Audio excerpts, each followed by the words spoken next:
So this cutting machine is here to clear the undergrowth around these trees that has just invaded this wooded area. It opens it up not only for the trees, but it also creates an environment where grasses can grow. And so when the elephants come in during the heat of the day, they can seek the shelter from the trees and also be grazing at the same time right along the lake. That is Carol Buckley, and you heard her right. She said elephants, as in that big animal with the long trunk elephant.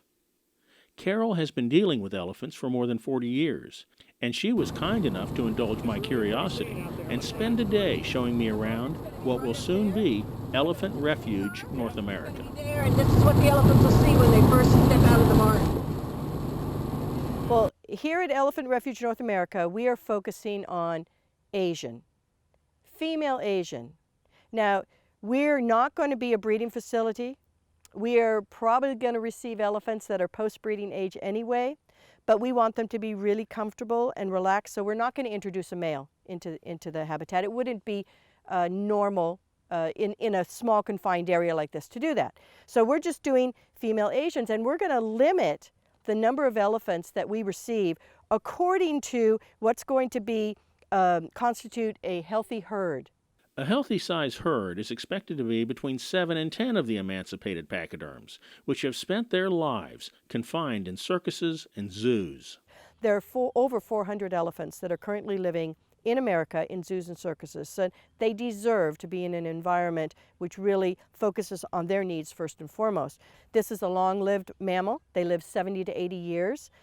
We want to make sure that they're healthy during that time. So you start with a vast space. You enclose it so that it's safe, so that they're not exiting and there isn't anybody coming inside that they have to be concerned about. That's the first thing. Then inside of that, you make sure that there's pasture, there are trees, there's creeks, there's streams, there's wallows, there are ravines where in the wintertime, when a bad storm comes through, you don't want the elephants to run back to the barn. You also don't want to contain them in a barn. You want them to listen to their natural wisdom. And what you'll see is when a storm comes through, when us humans are getting these warnings, tornado, tornado, an elephant will go down into a ditch or in a low-lying area, and they'll just hang out there till the storm passes over, and then they'll come back out and they'll continue grazing.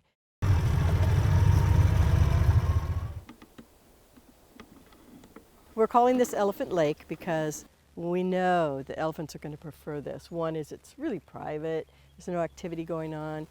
There's a gentle slope almost all the way around the lake, a gentle slope leading into the water, which we're going to have some, older geriatric elephants, and so we want them to have access to the water and not have it be a struggle for them.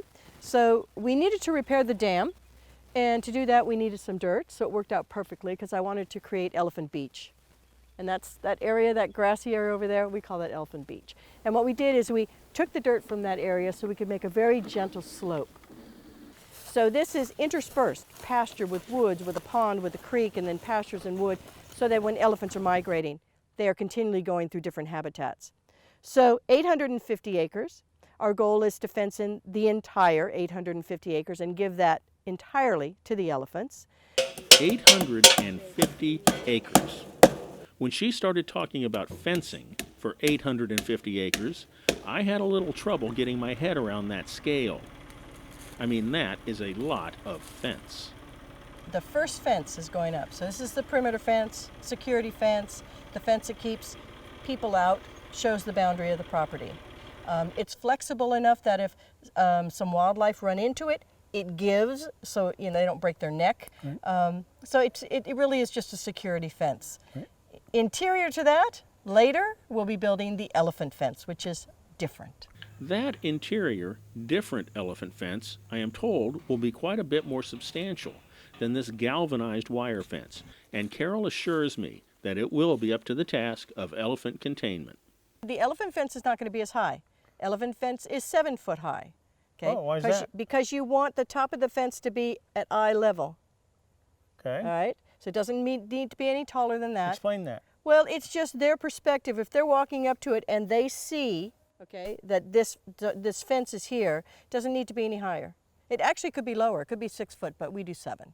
They won't say what's on the other side? Well, you know what? They have no interest in the other side because what's inside is so engaging. I will defer to Carol's 40-plus years of dealing with elephants and their fences. But once I got past the idea of fencing on a large scale, I started to recognize other challenges of scale. Over generations, the property for Elephant Refuge North America has been used for farming, ranching, and hunting. That means a couple or few hundred years of people and their stuff being introduced to the land. We see a lot of this on this property is there'll just be a pile of debris, metal debris. So like here we've got some T-posts, that's an old piece of an axle. This is a part of a hoe. But all these metal pieces, this is something, I don't know what this is, some kind of brace. Okay, so all of this stuff, all this debris has to be cleaned up because the elephants can hurt themselves on this. Imagine an elephant stepping on that. So this is what we do with volunteer days. People want to come out, they want to be a part of, they want to be involved. So you just get, 20 volunteers and we slowly walk along, pick at the dirt, find a pile of this stuff, you find it, dig it all up, collect it, and get rid of it. They are a social animal, highly social animal, especially the females who live in extended family groups for their entire life in a wild state. But they're still hardwired for that, even though they're in captivity. So we want to reproduce, we want to create an environment that feels natural to them, because if it feels natural, then they are going to be less stressed, more relaxed, meaning they're going to be more healthy. And that relaxed, healthy environment will also be off limits to the general public. Elephant Refuge North America will be for the elephants, not the people. On 850 acres of soon-to-be elephant sanctuary near Attapulgis, Georgia. For WFSU, I'm Mike Plummer.